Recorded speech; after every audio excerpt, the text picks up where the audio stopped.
Pessoal, antes de começar a assistir o vídeo, por favor não deixem de dar um like, pois isso ajudará muito no crescimento do canal. E se por acaso gostarem do conteúdo, não deixem de se inscrever e ativar o sininho para não perder os próximos vídeos. Dado o recado, vamos para o relato.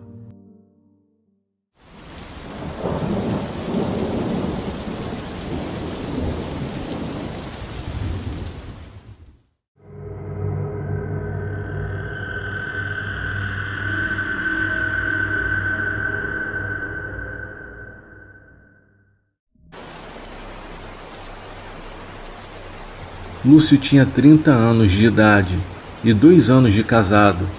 Ele morava em uma casa alugada a 2 quadras de um cemitério. Naquele ano de 1982, iniciou-se no país o primeiro grande desemprego de que se tem notícia, e Lúcio não fugia à regra e foi despedido. Em casa, desorientado, com aluguel em andamento, a esposa Margarete lhe dava nova esperança. Querido, eu não sei se você viu, mas ali no cemitério tem uma placa de emprego. Por que não vai lá? É sério, amor? Ai, que bom, querido, eu vou agora mesmo dar uma olhada, respondeu Lúcio bem animado. Era início de tarde e ele foi até o portão do cemitério ver a placa, que estava escrito: precisa-se de coveiro para a noite. Então ele entrou na administração e teve sorte, pois não precisava de experiência, tudo seria ensinado e o movimento da noite seria quase nulo.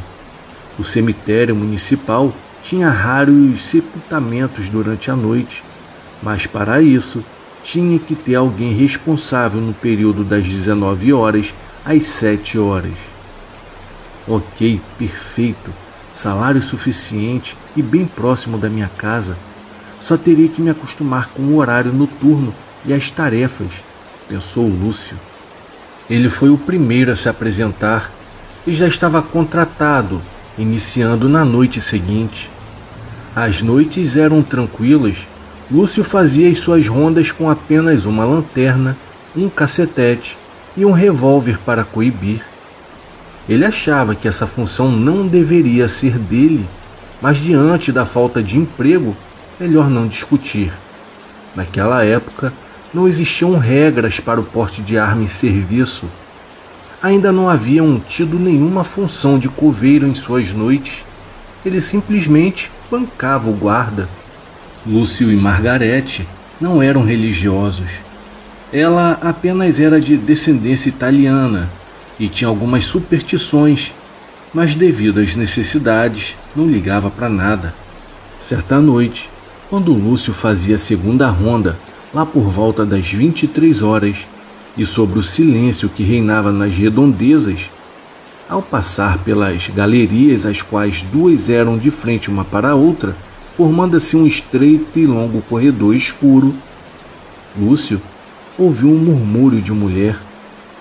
Ele achou que deveria ser alguma safadeza de sem-vergonhas da vizinhança e, com seu revólver em punho, começou a procurar.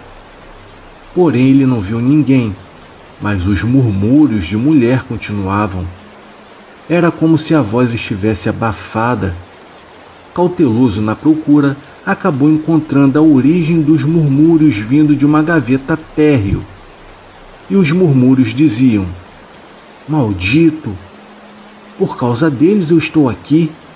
E tu, Deus, nada faz a não ser favorecer os já favorecidos. E esse maldito aí? Onde está o justo? Onde está o bom? Maldito, maldito. Arrepiado, encheu-se de coragem para examinar os lacres de cimento e constatou serem muito antigos. Sem saber o que pensar, em seguida Lúcio ouviu uma voz de um homem ali perto pedindo um cigarro. Novamente, ele se arrepiou por completo, pois Lúcio não fumava, mas foi até lá e não viu ninguém. Passou então a correr em volta dos corredores o mais rápido que podia para tentar surpreender alguém e nada.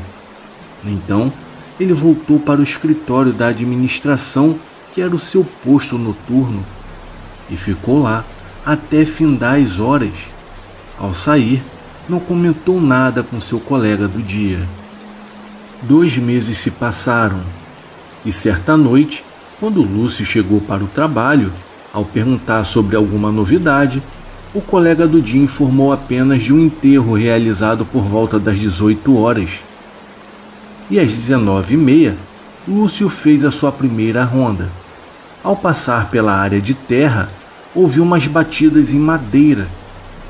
Ele achou que fosse o vizinho nas redondezas, mas ao passar pelas limitações da propriedade, percebeu que as batidas vinham do centro do cemitério, na área de terra. Ele foi seguindo o som e, quando localizou, foi tomado por um pavor alucinante, pois as batidas em madeira vinham do fundo de uma recente cova. Lúcio, com coragem, falou: "Olá! Olá!"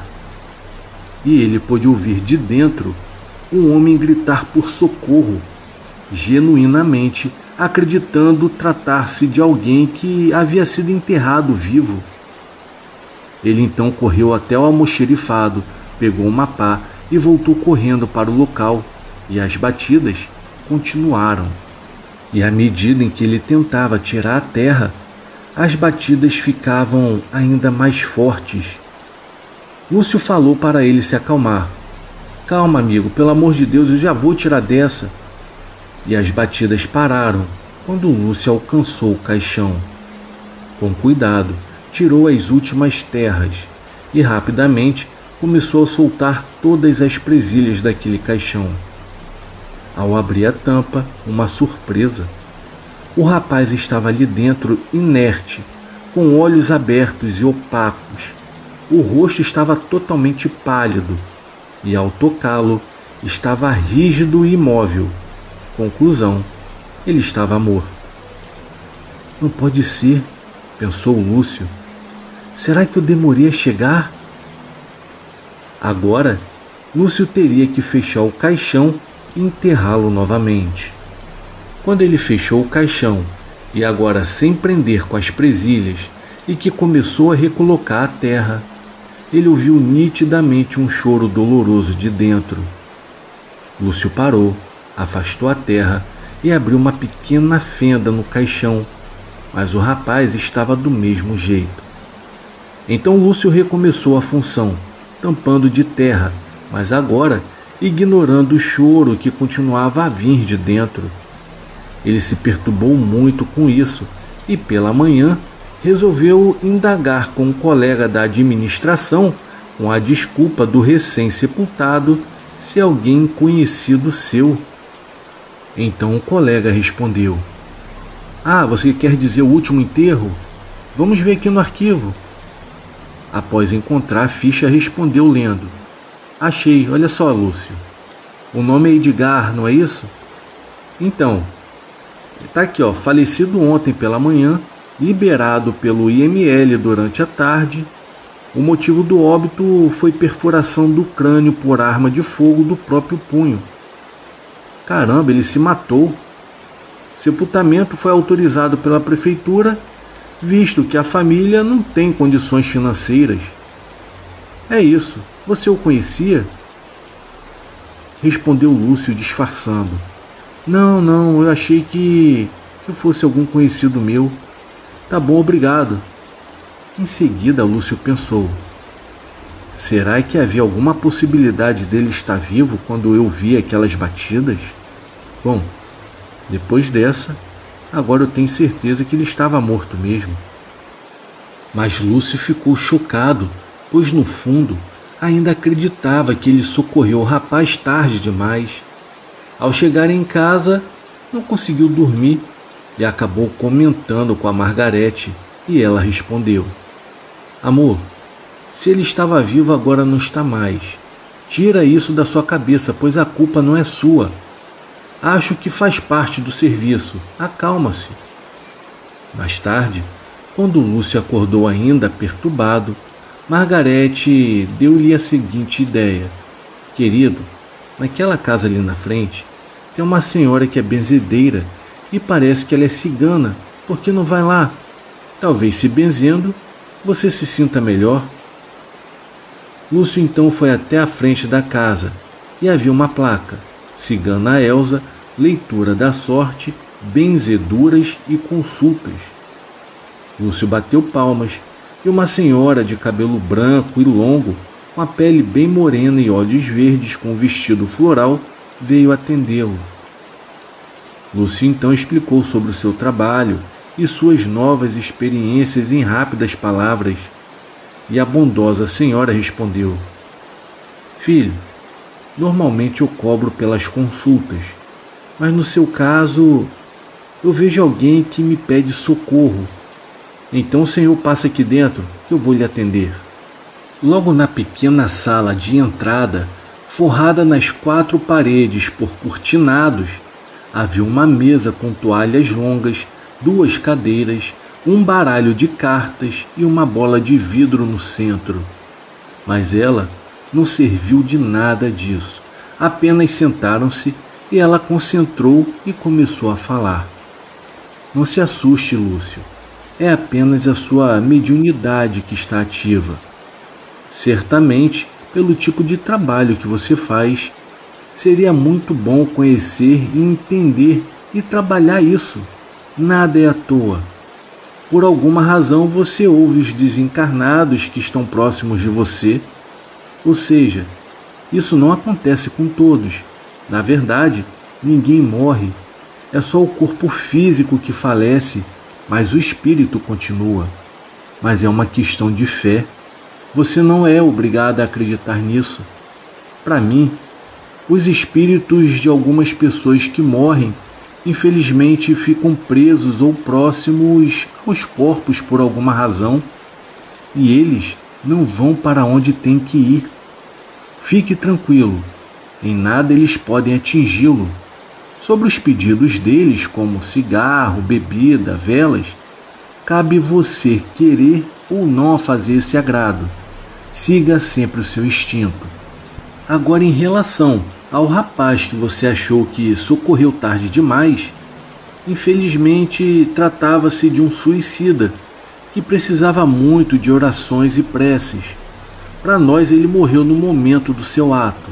Agora para ele continua vivo, preso ao corpo dentro do túmulo. Esse é o seu primeiro castigo pelo crime contra si mesmo. É um espírito sofredor que não teve forças para suportar suas provas quando vivo aqui nessa terra. E por isso, ele precisa da nossa compreensão e preces. Para que você não venha se perturbar novamente, eu até sugiro que você procure ler livros espíritas, dos quais ensinam muito sobre como lidar com espíritos recém-desencarnados, que é justamente o tipo de trabalho que você faz. Depois, ela fez uma prece de benzedura e, muito satisfeito com as explicações, Lúcio voltou para casa e contou para a esposa as palavras da cigana e depois foi para o trabalho muito mais aliviado. Margarete também concordou com a cigana, principalmente sobre ler a respeito. A dedicada companheira tratou de providenciar os livros, um por vez. O primeiro livro que Lúcio leu com muita rapidez nas longas horas que dispunha no trabalho foi Memórias de um Suicida. E foi graças a isso que Lúcio entendeu o que aconteceu com aquele pobre rapaz que ele pensou ter sido enterrado vivo e que acreditava tê-lo socorrido tarde demais. Lúcio realmente ouvia os espíritos desesperados em agonia, e sempre ao lembrar do suicida chorando ao repor a terra sobre o caixão, Lúcio era tomado de compaixão e derramava lágrimas por alguém que sequer conhecia. O tempo passou, os filhos vieram e Lúcio completou 69 anos de idade, 40 ainda trabalhando do mesmo modo no cemitério. Ele não tinha vícios, mas levava para o trabalho cigarros, bebidas, alguns copos descartáveis e velas. Quando alguém pedia cigarro, ele acendia e botava em um canto sem riscos. Se pediam uma bebida, ele enchia um copo de cachaça e deixava próximo do local do pedido. Ao amanhecer, Lúcio recolhia os copos vazios e as guimbas de cigarro para o lixo. As velas tinham um local próprio. Ele não se tornou espírita, nem sequer seguiu qualquer uma outra religião. Ele apenas era amável com aqueles que ele aprendeu a olhar de uma maneira diferente. Infelizmente, durante uma de suas rondas, Lúcio teve um infarto fulminante e foi encontrado caído ao lado do túmulo do Edgar, no qual ele tanto falava. Ele foi encontrado já sem vida pela manhã pelo coveiro do turno diurno. Lúcio deixou esposa, filhos e netos.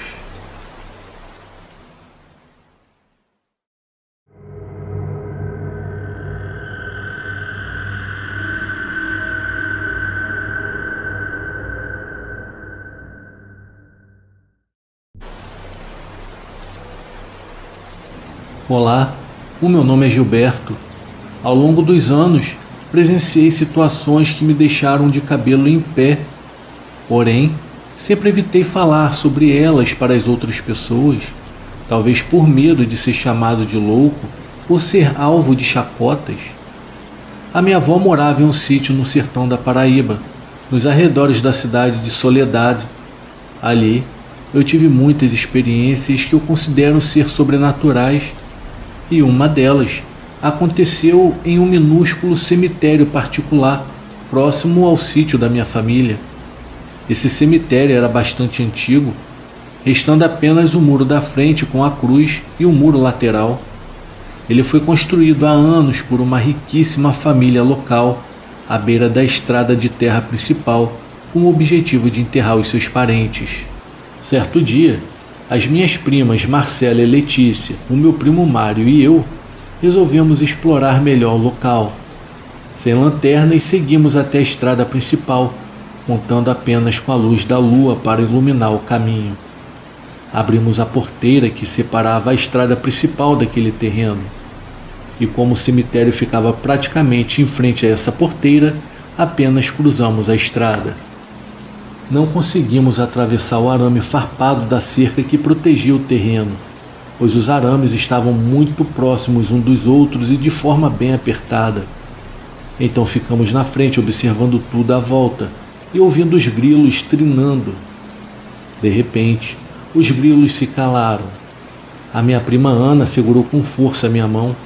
Então começamos a ouvir um choro que parecia ser de uma mulher. Era um choro doído de perda. Assustados, corremos para o outro lado da estrada. As minhas primas queriam voltar para casa, mas eu e meu primo queríamos ficar ali, porque apesar do medo, a excitação era maior. De repente, um cachorro preto surgiu, sabe-se lá de onde, exibindo os dentes e rosnando. Ele estava parado diante da porta do cemitério. Gritamos como loucos e corremos para a porteira, que para abrir foi um sacrifício, pois o medo nos fazia tremer dos pés à cabeça. Olhei de volta para o cemitério e o cachorro não estava mais lá, porém ainda ouvíamos os seus gruídos. Saímos correndo e chegamos rápido em casa. A minha avó perguntou o que havia acontecido e nós contamos. Ela, muito séria, falou que aquilo deveria ser como uma lição para a gente, que deveríamos respeitar os terrenos sagrados dos cemitérios e assim deixar os mortos descansarem em paz. Então fomos dormir, ou pelo menos tentarmos dormir, pois estávamos muito assustados ainda. No dia seguinte, tanto o pai da Marcela quanto o pai da Letícia nos contou o que poderíamos ter visto naquele cemitério, pois ali estão enterrados um bebê e um adulto vítimas da lepra. Eles estão enterrados ali há muitos anos. O choro seria da mãe do bebê, que desde que a criança veio a óbito, aquela mulher caiu em depressão profunda até a morte anos depois. Aquele cachorro pertencia ao adulto, aparecendo ali para proteger seu dono de qualquer um que interrompesse o seu descanso eterno. Bom, esse é o meu relato. Espero que gostem.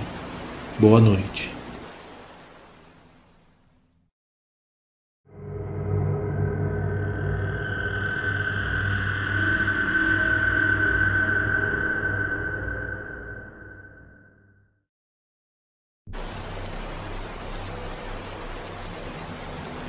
Beto foi um velho coveiro que trabalhou durante toda a sua vida em um pequeno cemitério aqui na cidade, no qual não posso mencionar o nome, mas fica no Ceará.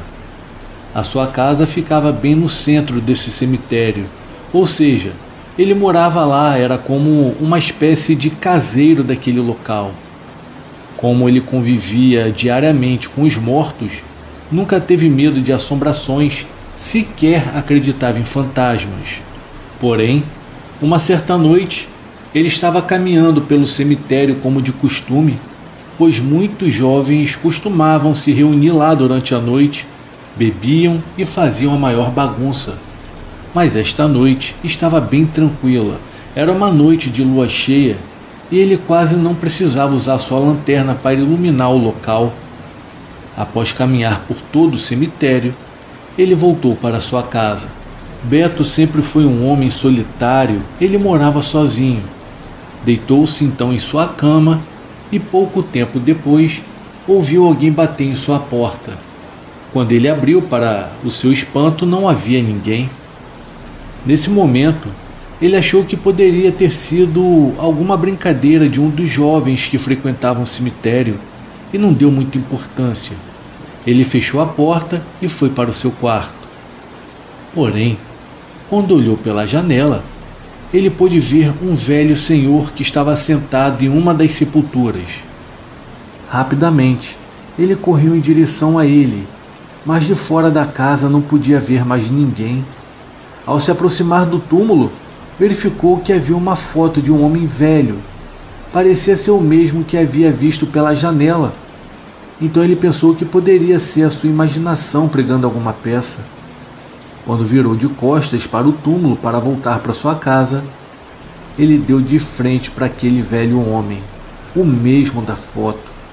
Ele ficou amedrontado naquela hora e começou a rezar pedindo para que o homem fosse embora. Porém o velho senhor insistiu em bloquear sua passagem e disse que aqueles garotos haviam feito algo terrível em sua sepultura e que não haviam respeitado seu descanso e que todos morreriam, um por um. O que eles tinham feito era imperdoável. Após dizer tudo isso, ele simplesmente desapareceu. Beto então correu até a sua casa e trancou a porta, e não conseguiu dormir mais durante toda a noite. No dia seguinte, o carro funerário entrou no cemitério e foi direto até a capela onde eram realizados os funerais. Os funerários preparavam um velório e quando ele entrou na capela ficou espantado ao ver que o corpo que estava ali era de um dos jovens que frequentavam o cemitério. Aos poucos, parentes e amigos dos jovens chegaram para o funeral. Os outros dois jovens que costumavam frequentar o cemitério, que no caso eram um rapaz e uma moça, também chegaram um pouco depois. Foi então que Beto se dirigiu até eles e perguntou o que haviam feito no túmulo do velho senhor. Os jovens ficaram espantados com a pergunta do coveiro e se recusaram a responder. Beto insistiu, contando o que havia ocorrido no cemitério na noite anterior. Os jovens ficaram atormentados após ouvirem o relato do coveiro e correram para fora do cemitério, nem esperaram sequer o enterro do amigo deles. Após o jovem ser enterrado, Beto voltou para sua casa, tomou banho e, ao entrar em seu quarto, pôde observar o fantasma do velho sentado na sepultura. Ele sorria de uma forma assustadora e sarcástica. Então, passaram-se alguns dias e nada de estranho aconteceu no cemitério. Porém, uma certa manhã, a funerária entrou no cemitério. Dessa vez, quando ele entrou na capela, observou que os funcionários da funerária colocaram um caixão lacrado na capela. Após alguns minutos, ele pôde ver um quadro que foi posto ao lado do caixão. A fotografia era do outro garoto. Ele acompanhou todo o funeral, aguardando que a garota aparecesse. Porém, o corpo foi enterrado e ela não apareceu. No dia seguinte, pela manhã, a garota bateu em sua porta. Ela chorava muito e implorava pela ajuda do coveiro, pois ela sabia que seria a próxima. Beta então falou que só poderia ajudar se ela contasse o que eles haviam feito na sepultura durante aquela noite. E nesse momento, a garota começou a lhe relatar o que havia acontecido, porém implorou para que ele não contasse nada a ninguém, pois o que eles haviam feito era algo muito terrível. A garota disse chamar-se Larissa e afirmou que os jovens estudavam na mesma escola e eram todos colegas de sala. Ela relatou que os três gostavam de frequentar o cemitério durante a noite, onde todos bebiam e contavam histórias de terror. Certa noite, Maurício propôs um desafio. Tratava-se do seguinte: quem conseguisse um objeto mais assustador do cemitério ganharia a aposta. Porém, os objetos somente poderiam ser revelados após saírem do cemitério. Já na casa de um deles, foi então que todos foram até o apartamento da Larissa. Os pais dela estavam viajando e logo ela revelou que havia retirado um vaso de flores, enquanto Marcos revelou que havia pegado a foto de uma mulher de uma das sepulturas. E em seguida, o Maurício revelou uma sacola de pano. Quando os jovens viram o que se tratava, ficaram atormentados, pois o Maurício havia retirado de dentro da sacola um crânio do seu interior. Nesse momento, Larissa e Marcos ficaram furiosos com Maurício e imploraram para que ele devolvesse o crânio para sua respectiva sepultura. Ele logo concordou. Bem, como todos eles decidiram devolver os objetos ao cemitério, ao conversarem, descobriram ainda que os objetos eram das duas sepulturas que estavam lado a lado. A fotografia era da esposa do velho senhor que assombrava o cemitério, o mesmo relatado pelo coveiro. Já o crânio era do esposo e as flores eram de ambos os túmulos. Alguns minutos depois, o telefone do apartamento da Larissa tocou. Ela escutou a voz de uma mulher que perguntou se ela gostava de flores, e em seguida perguntou se seu amigo Marcos gostava de fotografia. Logo após, o telefone ficou mudo. Os jovens pensaram que aquilo poderia ser algum tipo de brincadeira ou alguém que poderia ter visto o que eles fizeram, mas ao mesmo tempo ficaram assustados ao imaginar que poderia ser a mulher da fotografia que estava sepultada no cemitério. Todos foram para as suas casas e no dia seguinte, logo pela manhã, Larissa recebeu uma ligação de Marcos que contou que Maurício havia sido encontrado enforcado por sua mãe durante a madrugada em seu quarto.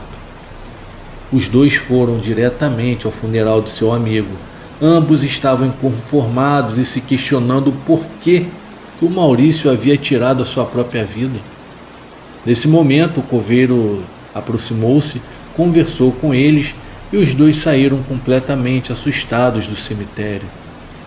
Então passaram-se alguns dias. A Larissa não havia mais conversado com Marcos.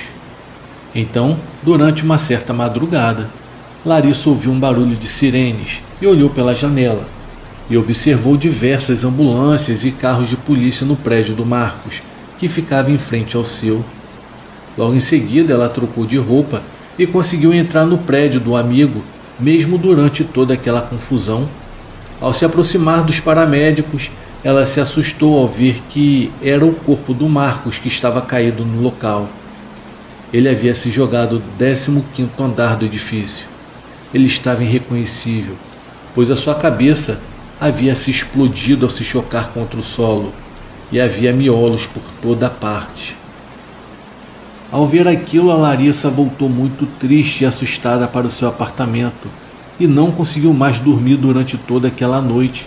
Ela também não teve coragem de ir para o funeral do seu amigo, mas decidiu procurar pelo coveiro, pois não tinha uma outra alternativa e teria que contar o que eles haviam feito naquela noite, pois ela sabia que seria a próxima. Talvez o Beto seria o único que poderia ajudá-la. O coveiro então perguntou onde estavam os objetos furtados do cemitério. A Larissa respondeu que estavam em um quarto no piso térreo do seu prédio, onde alguns moradores usavam como depósito para guardar objetos.